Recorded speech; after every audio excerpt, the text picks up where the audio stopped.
So we've just left London and we're officially moving to Bali. Stay to the end of this video to find out the process and the requirements needed to get to Bali, especially for staying for longer than a month. So we have arrived at our first stop in Abu Dhabi 6 hours later after a horrible start to the journey at Heathrow. I was fuming. Our luggage situation, if you are going to Indonesia or on Etihad, please make sure you understand the luggage requirements, because... And also, don't just listen to what people say on the live chat online, because... The customer service. They'll tell you one thing, and when you get to the airport, it's a totally different story. Yeah. They were trying to quote us £450 for extra baggage. I was like, nah, honey. Managed to get it down to 150. I don't know what that was, by the way. I don't ever do that again. Managed to get it down to 150, but it was drama and stress because we had about 10 kg overweight, which we thought we could speak to the customer service, but we couldn't. And then we had to pay per kilogram. It was long, so... Nightmare. But as soon as we sat down, I was just happy to get through security, sit down, relax for 6 hours, which felt like 12 hours. But we do have another 6-hour flight left. Yes, so Abu Dhabi to Indonesia. Yeah, Abu Dhabi to Indonesia, so we're going to get some food quickly. So when we get to Indonesia, we'll talk about some other things you need when you're arriving to Bali, such as declaration form, plus a few other things. So stay tuned to that part of the video. Look, there's a Foot Locker. Let's go.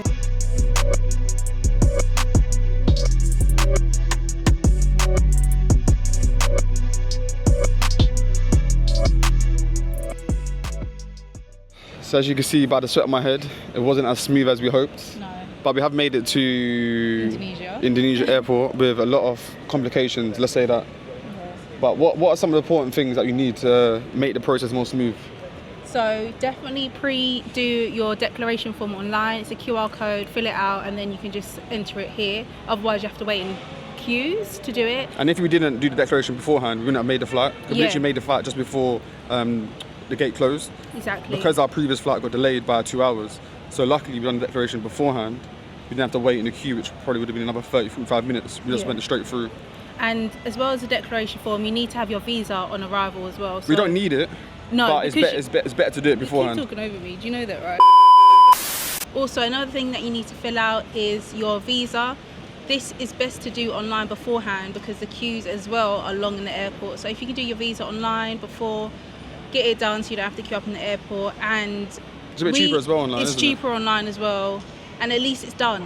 You don't have to worry about it in the airport. And again, if you didn't do it beforehand, that would be another 30-45 minutes. So if you didn't do the declaration form before and we didn't do the visa before, we probably would have been waiting over an hour. Yeah. And there's no way we would have made this connecting flight. Because there's 2 separate queues. So, yeah. But yeah, we are sweating because we literally had to sprint. We're just waiting to board the final plane of our journey to Bali, and then we will finally arrive. Hopefully coming out of Bali is easy. Also stay tuned for the next part of this video because we're going to talk about how to avoid the hustle and bustle from getting transferred from the airport to your accommodation, because we've heard many horror stories about being overcharged and stuff. So we'll kind of give you our tips on how best to get to your accommodation.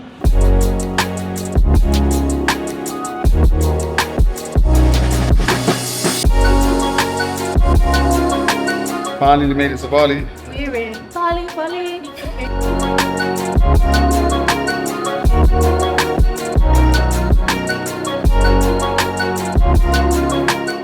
Arrived at our apartment now, had a shower, eaten, feeling refreshed after that long journey, but wanted to get back in touch on leaving Bali airport in terms of the cabs. So we would advise to pre-book the cab because they did have cabs there, but again, you don't know how much they're going to charge. They might charge more, and they don't have your exact address as well. Yeah, so some of the places you can kind of book it from is platforms like booking.com, which is where we got our apartment from. You can actually book directly through the companies such as Grab and Gojek as well. Yeah. They're also really good places where you can book your travel from, pre-book it, and beforehand, so you haven't got to worry about the hassle when you get to the airport, and as Shadea said, potentially being overcharged. Yeah, so Grab and Gojek's like an Uber, but in Bali, and they even have I think it was a Grab stand at the airport as well. So if you did forget to pre-book, make sure you look out for the Grab stand, and at least then the cost is pre-agreed.